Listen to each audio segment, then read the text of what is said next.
Greetings. It's a beautiful day here in Southern California. The temperature is, I'm not sure what the temperature is. Let me check. I believe, yes, it's 72 degrees right now. I'm very excited because I've been freezing. I've been complaining. But I believe it's pretty safe to say our 3 weeks of winter, it's pretty much over. Not that we're not going to have more winter. We will have more winter, of course. Highs in the 60s, maybe into the high 50s. I hope not.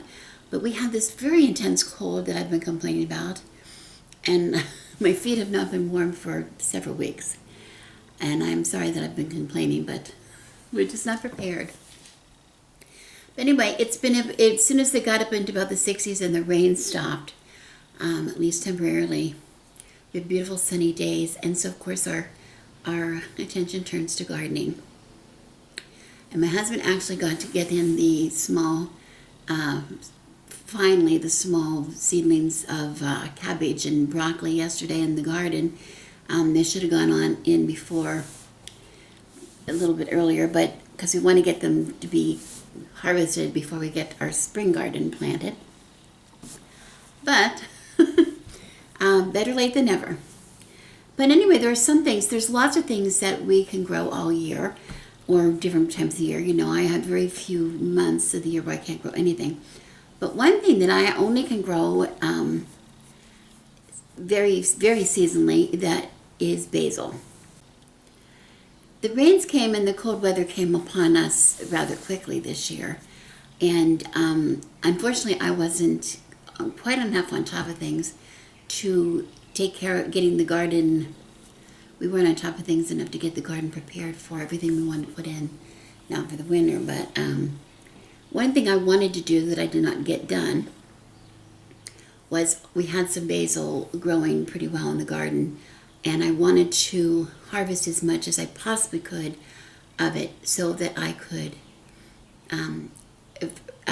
propagate it. I wanted to be able to propagate it, and that's what I'm going to be talking to you about today, because well, I have a lot of, as you know, if you've ever grown basil, first of all, it only grows in the warm months. It does not grow in the winter here, outdoors. But when it does grow, it's very prolific, and you have to keep it trimmed constantly because it'll go to, you don't want it to go to seed, because as soon as it goes to seed, it starts to get bitter usually. So we're always cutting it. And as we're cutting it, we will be making pesto. That's one thing we do with it, make pesto, which we freeze to use all year. And also we can dry it to use as dried basil, which we can use all year. But there's really nothing to replace fresh basil when you want fresh basil, first of all.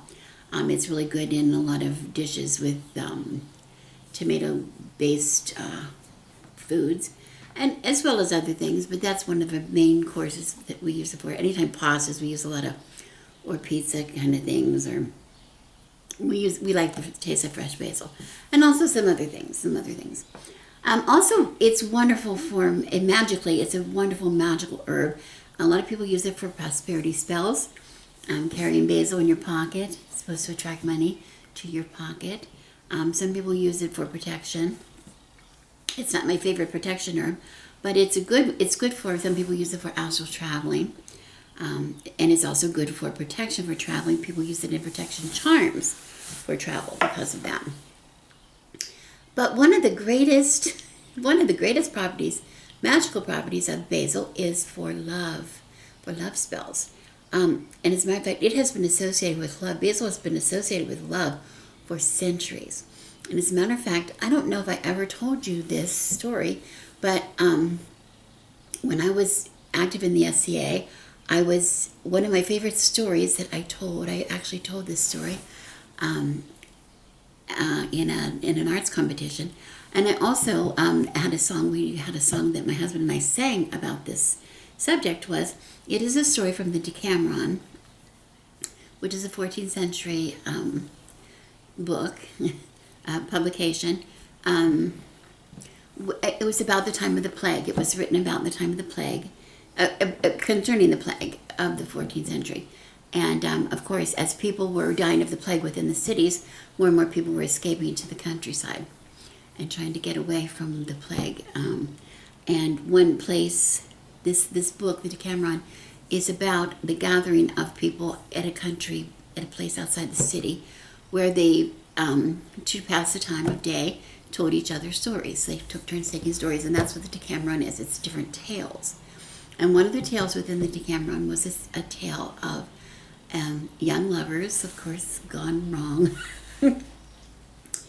Elisabetta was the female's name, and she fell in love with a young man named Lorenzo, who worked, I believe, for her brothers. She lived with her brothers, and I believe he was in employment of them. Anyway, she fell in love, which was verboten, by her brothers. They did not approve. And so what the brothers did, and good loving brothers did, was take Lorenzo out when Elisabetta was not aware and murdered him and left him lay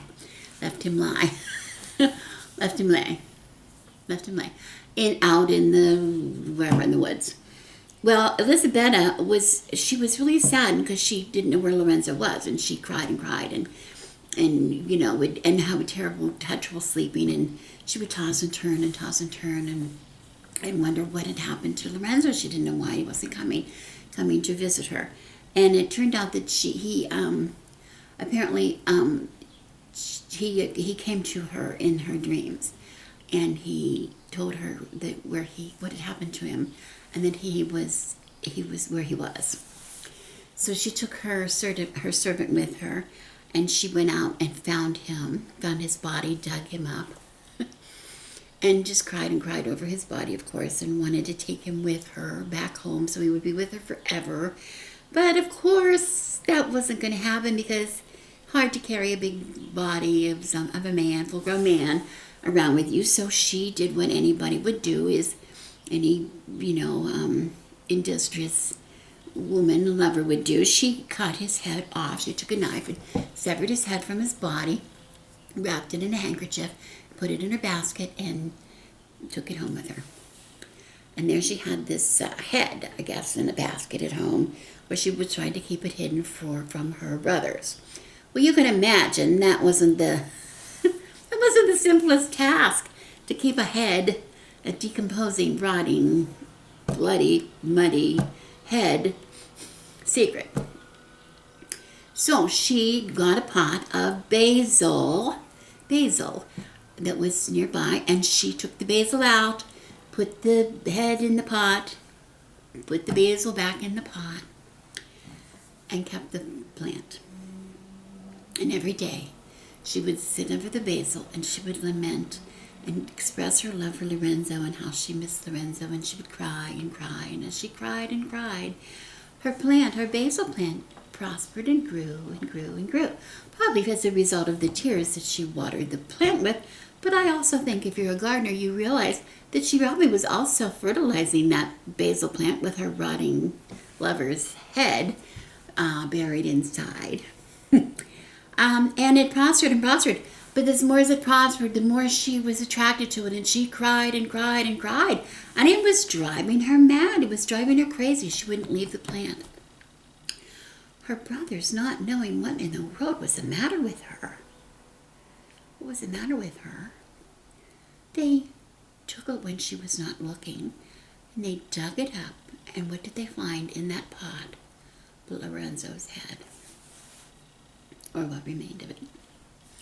Well, that was the end of the head. They took it and buried it. That was the head of the end of the basil. And suffice it to say, that was the end of Elisabetta, because she was, of course, gone mad. I think she was gone mad, or I don't know what she did. She did something, I forget. But I think she just went mad. Like she wasn't mad in the first place. Who knew? Anyway, it was a very interesting story. But this was just one story that was very common in the time. People thought basil was very much associated with love, and a lot of potions and things came from that time. Historically, people used basil, just to test a person's love, handing a man who proposed to love you a sprig of basil, and if it withered and died in his hands, He didn't love you, did he? He wasn't worthy of your love. These kind of things happen all the time. There's lots of stories. You might want to look it up. It's really interesting. But in the meantime, who doesn't love basil? Basil is the most popular, one of the most popular herbs. And I want to tell you, when I didn't have it in my garden in the past, instead of going and buying the little packages of basil all the time in the store, you know, like the little packages of whatever you can find, the mint or in the little plastic things, when you wanted fresh things, I would go to Trader Joe's. And Trader Joe's used to have these beautiful potted basil plants that maybe stood 1.5 feet tall or something. Very bushy plants. They had them all the time, and buying a plant, even if you were just going to hack away at it in your kitchen until it was gone, was much cheaper than buying the little packages of basil when you could not have fresh. Well, I meant to harvest, like I said, I meant to harvest as much as I could from my garden and also take cuttings off of that. I meant to take cuttings off of that basil so I could propagate more basil and grow it inside in the winter, and then of course keep harvesting it eventually, and I'll show you how I did it, how I do it, to have then new plants to plant out in the when the spring, when the weather turns warm again. But the rain came upon me so quickly I didn't have time. I was taken unawares, and I didn't have time to harvest it, and the basil just pounded to death with the cold and the rain, and it was off on the wind, and it was gone. So my husband went and bought me a beautiful plant from Trader Joe's basil organic basil. But it's, oh look, it's a little plant. It's only about 1 foot tall. Okay, not to say it's not beautiful. It smells lovely, and I'm going to take this plastic off. Get other scissors because I want to see how much I have. But I can tell just by looking through the plastic that I have quite a nice plant here. Let me put a towel down. My kitchen was just clean, so this is the time. But today I'm going to bake bread, and I'm going to mess with this basil plant. So I'm going to have stuff all over my clean kitchen. Anyway, I'm going to take the plastic off. And it's a nice, full plant. But it's so short, it's so cute. It's very cute. But as you can see, I think you can see, look how lovely and full and green it is. Okay. So I'm going to show you what we can do. I don't know how many, if you could even see the roots here, how many different branches we have. How many different places that we can cut off of here. If you know anything about gardening, you know when you want to grow basil, you always want to cut the top first. Keep cutting at the top because that makes it bush more. Because basil has a tendency to grow up, and not branch out until you cut that top. Okay, so I'm looking for the main stem, and of course that I do want to cut that. And in order to cut, I'm just going to go ahead and cut because I want to show you what I want. I'm going to go cut at that main stem first. And we always want to cut below a node. And a node is where, well, I'll show you in a minute.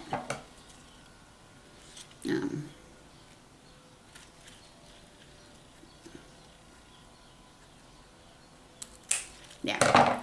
A node, can you see this?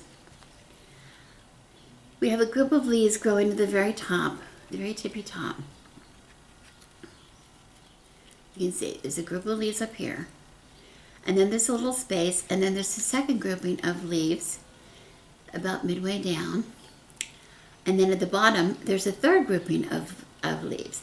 That's called a node, where all the leaves are coming from the stem. And that's the place where we're going to see more roots than anywhere else. That's where we're going to move. The roots aren't going to grow down onto the stem. They're going to grow to the place where those little leaves hook onto the stem, grow from the stem. So I'm just going to take my scissors. You may be able to see it if I get rid of some of these big leaves first.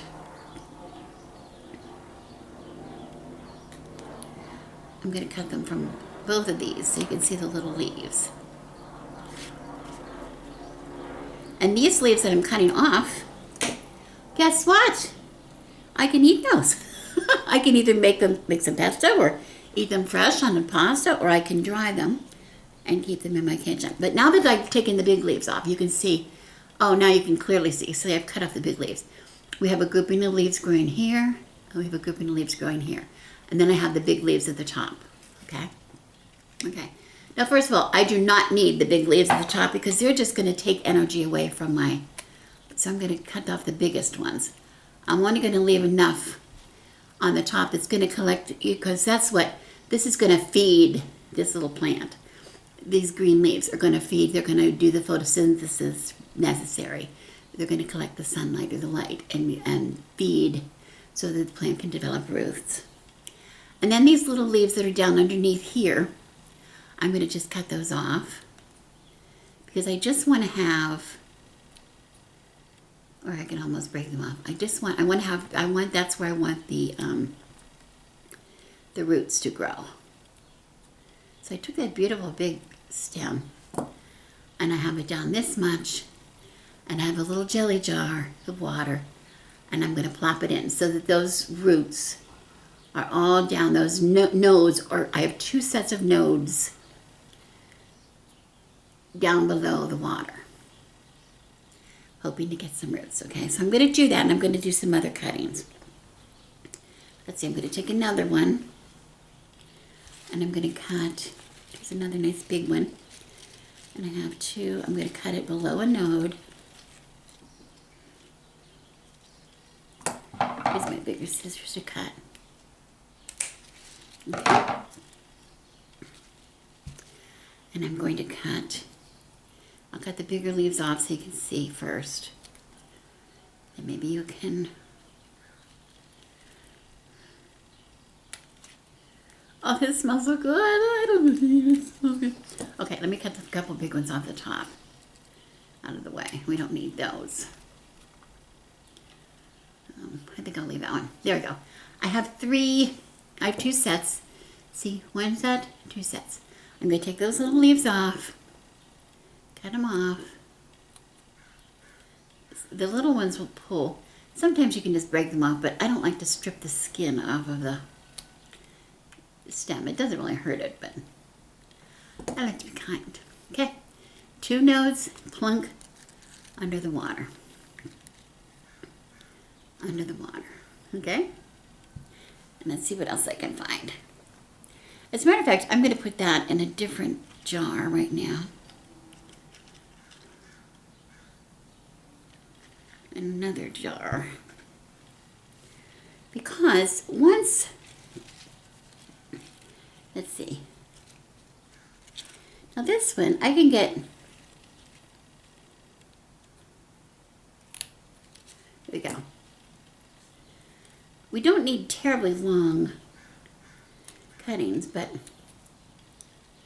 I want enough that's going to give enough energy to the plant.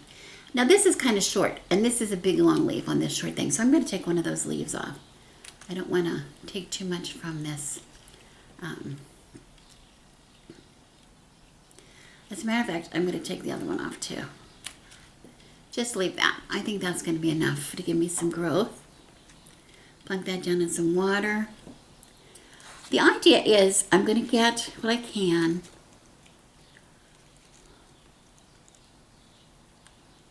And I'm not really disturbing the plant, and I'll show you that in a minute. So it's feasible that the plant could still grow, and it could produce some more. And what's going to happen is these are going to produce, they're going to produce some roots, and I'll come back and show you in a couple of days, well actually a couple of weeks. I think it usually takes about 3 weeks. Does that sound right? 2 or 3 weeks before we're going to get a good, we want to develop a really good root system before we, see, I'm still cutting, but look, I want to show you, look down here in the plant if you can see that. All of these new little groups of new little stems that are growing up. So we're going to get, it's kind of dirty from splashing from me in the water, but I think it's going to, I think I'm still going to have some plant to grow. what I have left is this little, is it a little plant? No, see, it's little, it's so cute. But anyway, I'm going to come back and I'm going to see how this grows. Now, for me and the rest of my little cuttings, as a matter of fact, I was able to put these in just two little jelly jars. Two little jelly jars. And these little jelly jars I'm going to sit on my windowsill. And I have a really nice sunny south-facing, my kitchen is a south-facing window. It's open, it's warm, it's 70 degrees. I'm going to put it there. But if you have a cold house like mine has been, you might want to put these, if you don't have you want to put them light in some place warm, especially like you want it to sit, if you have it on a heating pad or something like that, it's really good, or a plant mat, or some people put them on the top of the refrigerator. They need some light, but they don't need a whole lot of light until they grow some roots. Because I'll tell you why, if you give, without roots, the plants really can't drink very well. And if you give them too much light in the beginning, they're going to get really thirsty, and they're not going to have really good enough to quench their be able to quench their thirst. So they're not going to do too well. So once they start to get roots, though, they really need some light. So you either have to put them in a sunny windowsill, which I'm going to do, or you have to put them under a little grow light. And when I come back, what I'm going to show you, because I'm actually going to grow these in little pots under a little grow light, a little real small one that you can put anywhere in the house. You don't need a big setup for it. So I will show you that when I come back. I'll come back in a couple weeks and show you the progress on my little cuttings. Okay. And you have time. You can go try to do it along with me if you want to do this much, because remember, before we do anything, we have to get the roots established. And meanwhile, now I have all this basil here, all these leaves that I've cut off. I've got a lovely big handful of them that I will either dry or I will use in something. Oh, you see, look at nice big leaves, fresh as anything. Okay? All right. I'll check back with you later. I wanted to show you that I transferred some of my cuttings to a Buddha bottle on my windowsill because, I don't know if you can tell. You can see my bus taking up my whole yard. There's my bus. Wow! Taking up my whole side yard. I still am using the cuttings for, my spigot's in the way. The longer ones. But some of these short ones were so short, I wanted to make sure that both nodes were completely underwater without the leaves being underwater, which would they would rot if I was not careful. So, you don't have to have a Buddha bottle. I just like to root cuttings in my Buddha bottle. Any kind of a bottle will do. And again, if you had something, sometimes you can get those little screens to put flower arrangements in, that you could do that to keep the leaves out of the water. Or you might find it's not necessary at all. But anyway, in case you're trying to do this along with me, I wanted to show you that I did this right away. Because I thought, I was a little worried that they were going to be, my short ones were going to be buried underwater. It's now been 3 weeks since I took the cuttings off of the basil plant that I got at Trader Joe's and put them in water to root. I've got a beautiful set of roots on them right now. They're ready to plant in some soil, but before I do that, I want to show you the root system that's developed. But first I want to show you, I changed my setup a little bit. I did have them up here in the windowsill right there. But I found that they were very slow in developing roots. And I was thinking about it, and I decided that because my house was so cold, it was just too cold. They were sort of, it was retarding their growth. So I got a plant mat. This is one of the mats, this little mat that I use underneath seedlings when I start some of my seedlings, particularly pepper seedlings, which just, you just plug it in and it just maintains a nice warmth. There's not a lot of heat coming from it, enough to just raise the ambient temperature enough. It'll stimulate the growth of the warmer vegetable things. And I started getting roots right away. It worked right away. So before I'm ready to do it, before I do that, I'm going to move them right up, back up into the window because I want you to see. Just a minute.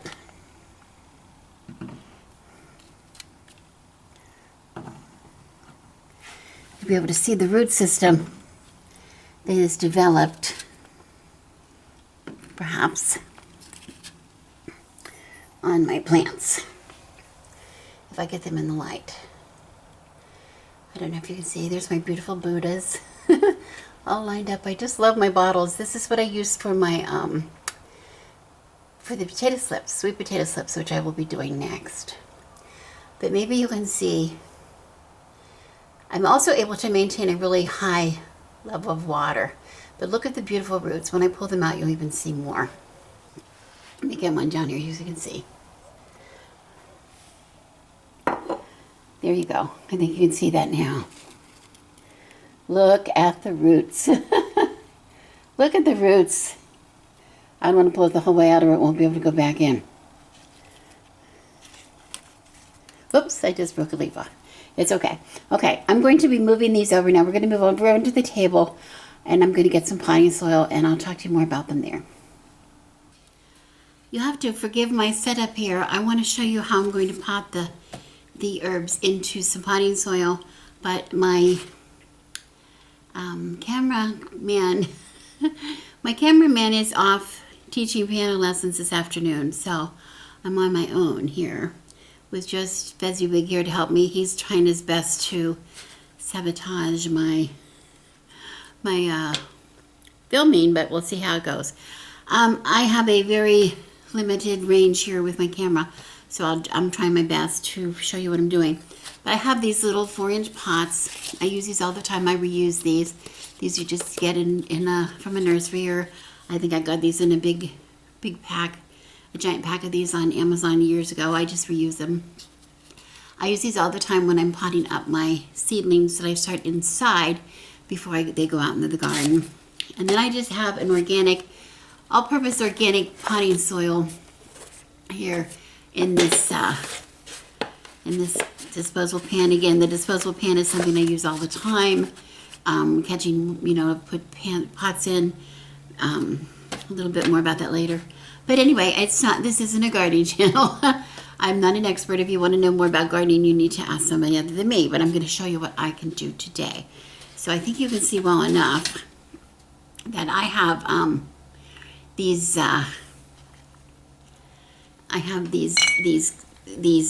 cuttings that I want to, and there we go. There's my Buddha bottle, my Buddha beer bottle.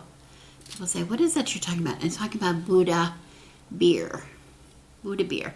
Lucky Buddha beer. My husband says the beer pretty much sucks, but the bottles are adorable, so I like it for the bottles. I buy it. You can cook with the beer, but I don't drink it.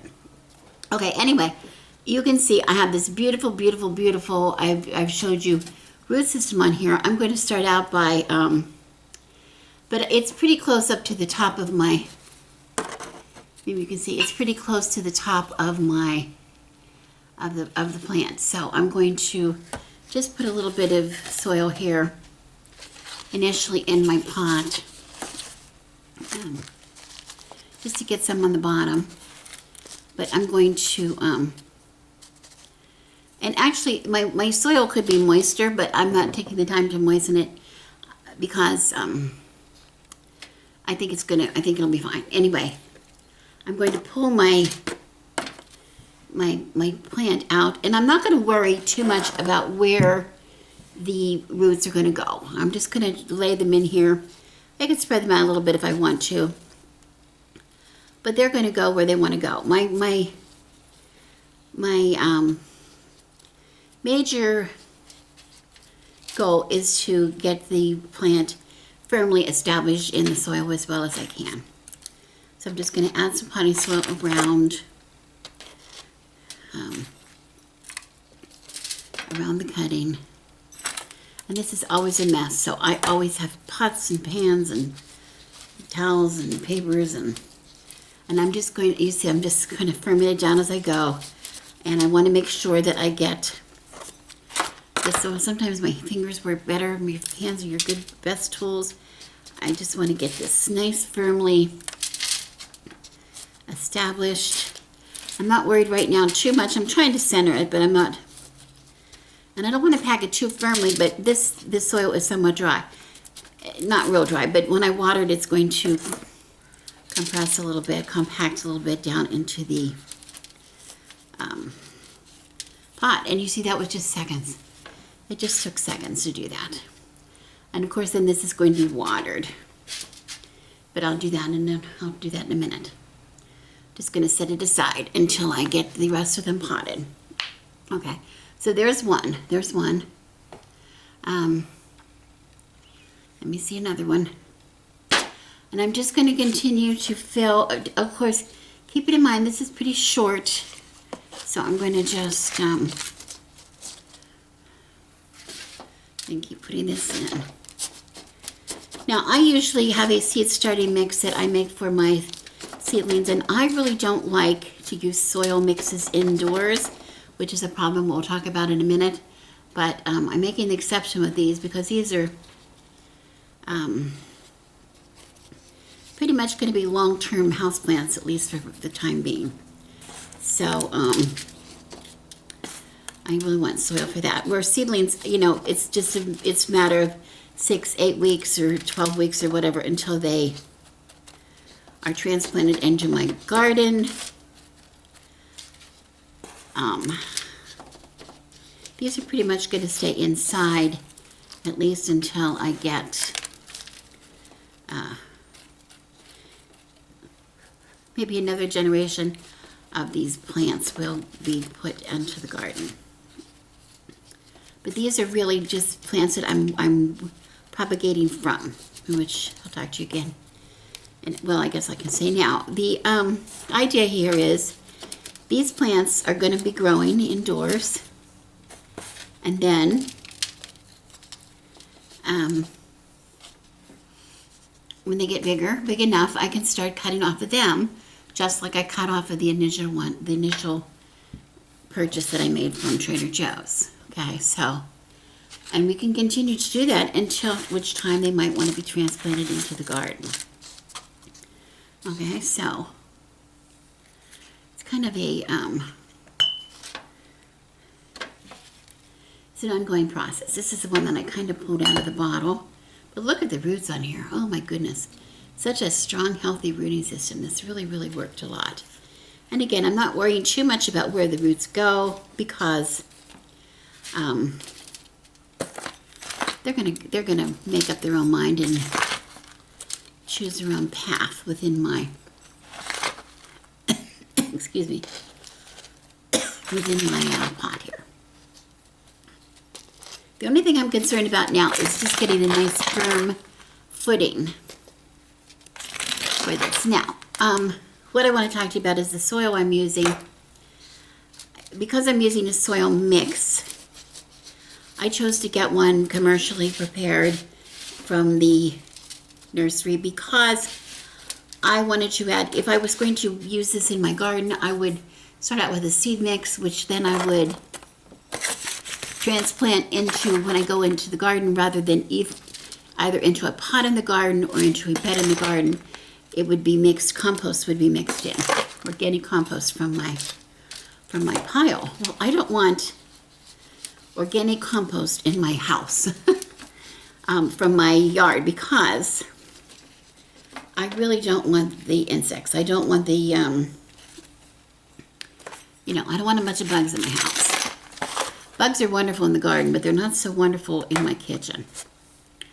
So, I'm going to keep this as clean as I can. So, since I'm going into a soil mix here, a potting soil, I got a sterilized one from the store, and I will show you what I do with it, how I improve upon that, and to keep my bugs down. I'll talk to you about it after I get these potted, what I can do about that. Okay, so once I get these established, then I'm going to water them. And in the beginning, I'm going to give them a really good drink of water Probably down in the sink. I'll take it over the sink and really give it a good. But they, they really should be watered from the bottom, not from the top. We always water most things from the bottom when we can, especially things inside. We don't want soggy surface. We don't want a lot of mold and fungus growing on the surface of our soil, for one thing. And for another thing, soil on the top dries out, or it's wet, but it needs to be wet underneath. It needs to be moist underneath where the roots are. As you can see, I have my 6 little plants here in their pots, and I have them sitting in about an inch of water. I'm trying to get them well watered now. Now that the roots have some soil to be in, they're going to have a lot of chance to pick up some nutrients and do some growing now that they've developed their roots. I just want to show you real quick though, I've added a little bit of cinnamon to the top of the soil. I'll talk to you about why in a minute. But other than that, they're just hanging out here waiting. They're going to get a drink.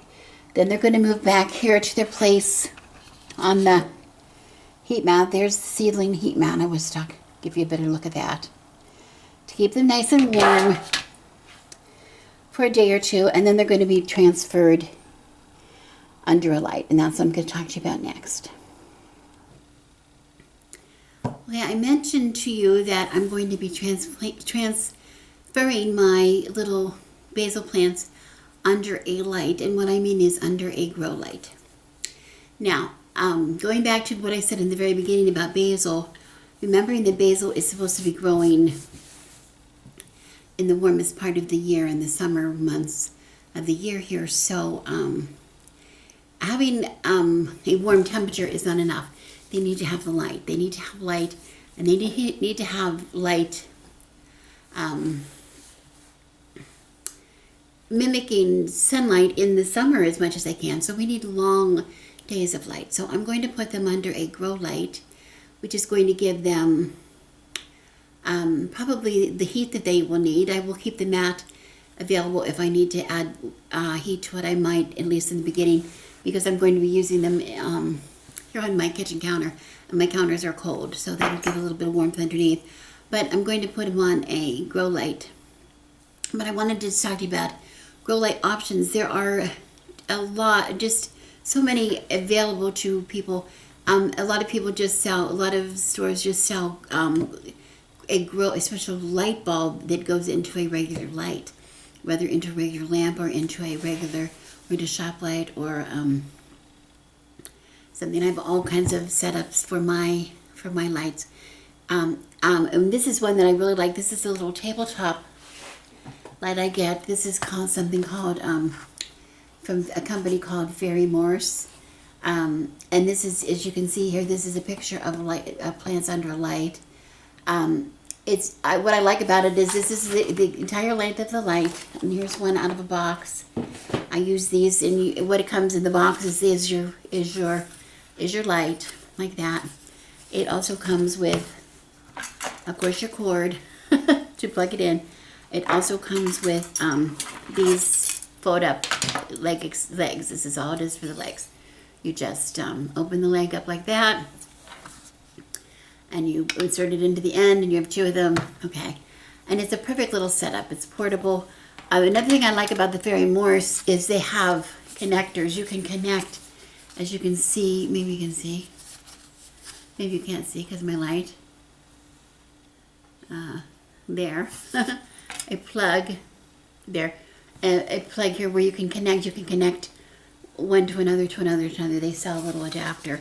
I think you can do up to 10, but I do it like the length of my table, or one, and then turn one this way and have the little connector. Can you choose? So you can have them all on the same timer, the same plug, whatever. These are a really good option. But what I'm going to be doing today, probably in my kitchen, and I will show you after I move them. That'll be my parting shot on this video, will be how my setup under a light. I'm going to put actually a mount under the cupboard mount light, which are also widely available. in my kitchen. So I don't have to worry about all this kind of thing. So it doesn't take up that kind of room. But anyway, there's just so many options available. But anyway, that's going to give us the life that we need that are going to grow. And as those plants grow, I'll propagate more plants off of these as they grow, until which time I can transfer them to the outside. And then hopefully I can keep propagating them outside so that I will be able to have an endless supply of basil all year round. Before I go, though, I want to talk to you about the number one enemy of seedlings inside. Well, anywhere actually, but inside, particularly inside, is a big problem people have with houseplants, and it's a particular problem with seedlings when you're trying to start new plants. Some of you who might not be doing basil, but you might be doing vegetable seeds or flower seeds indoors. And I'm talking about, of course, fungus gnats, which is our arch enemy. And when you saw me put the cinnamon on the soil here in my little plants, my new little plants, cinnamon is something that will keep they don't like it. They don't like landing in it. They don't like the smell of cinnamon. So it's going to maybe minimize how many fungus gnats actually land on my soil. They're going to feed off the fungus on the soil, and they're going to lay their eggs. That's the problem with fungus gnats. They only last like a couple weeks.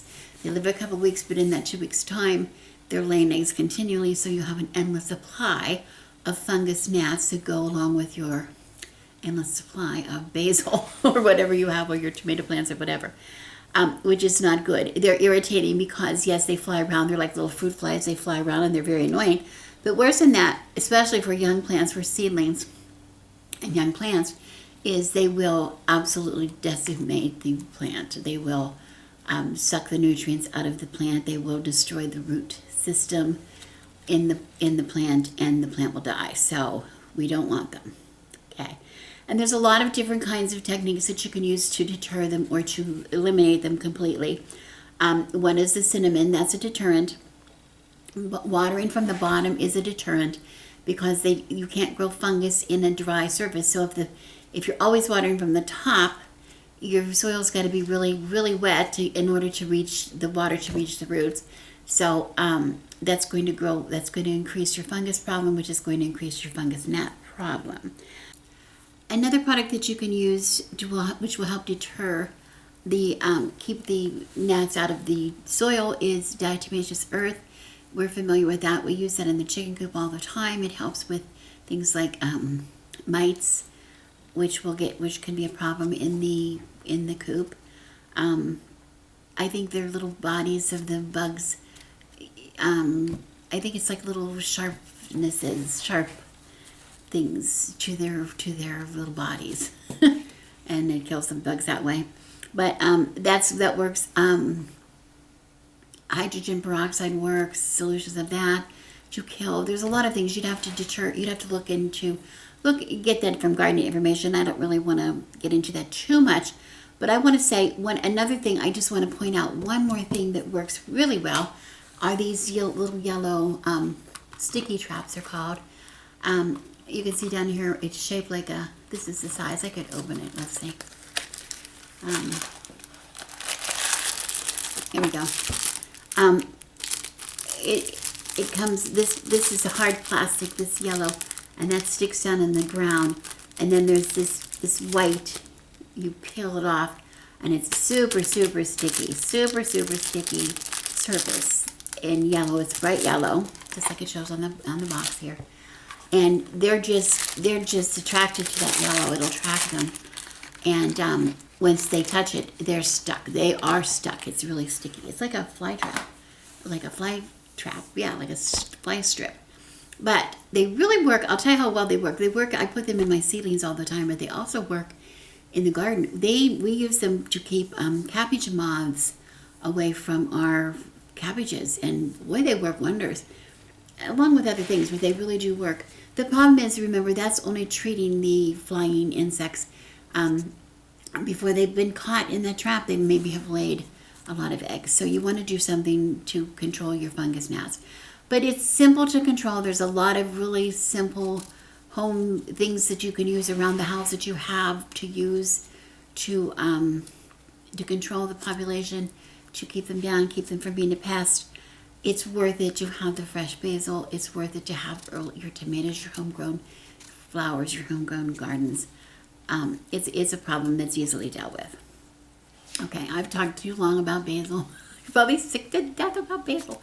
But anyway, I'll just come back when I get the setup under my light. I'll just show you how I have it in my kitchen. Because remember, my kitchen is not just a kitchen. My kitchen is my living room and my kitchen, and my front. It's right here beside near the front door, off the foyer. It's visible, and I don't really want. I mean, these utilitarian lights are really lovely, and I have them. I use them in the office where I do most of my seeds. But right here in my kitchen, I need something that's a little more subtle. And also have a very small kitchen, not a lot of kitchen counter space. So I'm going to use something that's going to get the light up off the. I don't want anything like the legs that are going to stick down. These kind of things with the feet that I'm going to have to go around all the time when I clean up my counter. Okay. So I'll show you my solution when I come back. And other than that, that's all I have to say about basil. Okay, I have a little setup now underneath my kitchen cupboard. This is a cupboard beside my window. There's my window.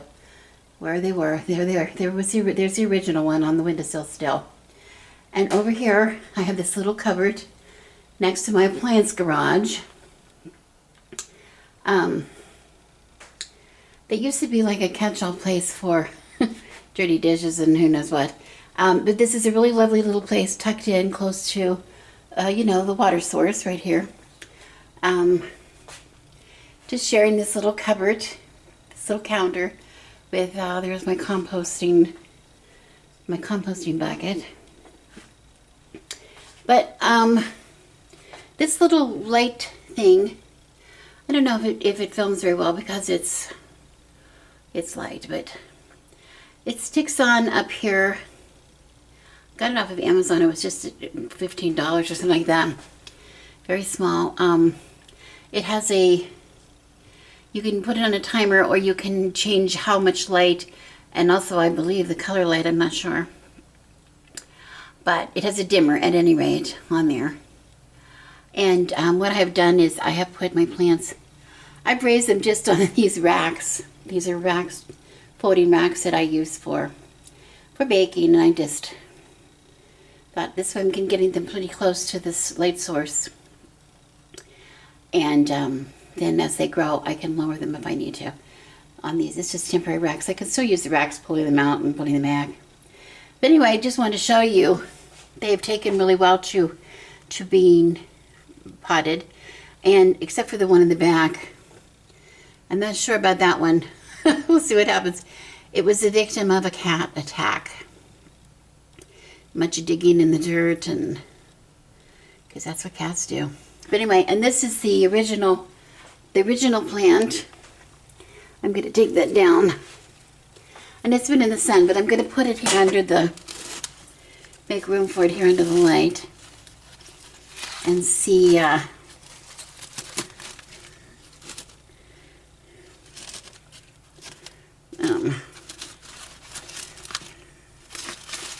See if that makes any difference. There we go. Do it. There we go. It makes any difference if it grows any better under the light than it did. I have some dead leaves I have to pull off of here. But it's done pretty good. It's done. I'll put this in the compost later. I don't want to. I don't want to submit you to. I don't want to submit you to my compost. But anyway, there we go. And now I'm going to have, instead of one basil plant, I'm going to have possibly 6 or 7 potential basil plants so far from that one plant. They're going to grow. You can see here, this one, the top, already making, where am I? There we go. Already making some new leaves here at the top. That was the original one, but here I can see the new growth at the top. Here's some new leaves growing on that one. So, I think it's going to be pretty productive. Okay. All right, that's it for basil. The never-ending magic. Never-ending magical basil. Thanks for watching.